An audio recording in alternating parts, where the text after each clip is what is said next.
There's actually a military proven technique to fall asleep in exactly 2 minutes after closing your eyes. It's mind-blowing. Here's how you can do it too. Now, this technique was developed in the military to allow soldiers to fall asleep at any time, any place, even on the battlefield when the environment is extremely uncomfortable and there's a lot of noise happening. Sleep for a soldier is crucial. Now, according to my research, this was developed mainly for fighter pilots who need 100% of their reflexes and focus, which we all know decreases with the lack of sleep. So here's the technique that they use, and it's quite simple.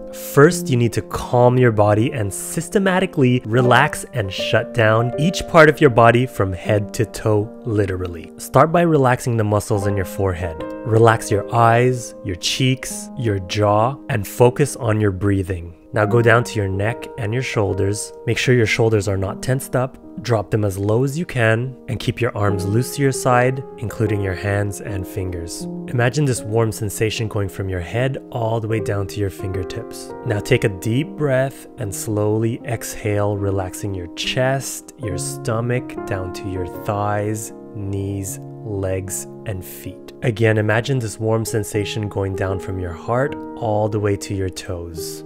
Now, while you're doing this, it's really important to clear your mind of any stresses. To do this, think of 2 scenarios. 1. You're lying in a canoe on a calm lake with nothing but a clear blue sky above you. 2. You're lying in a black velvet hammock in a pitch black room.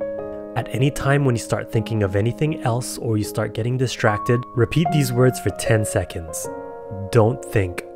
Don't think. Don't think. So that's the technique. You're supposed to practice every night for 6 weeks. 96% of people who master this technique are actually able to fall asleep within 2 minutes of shutting their eye. I find it super interesting. I did not invent this technique, but I'm definitely going to try it out. Let me know if you're on board as well.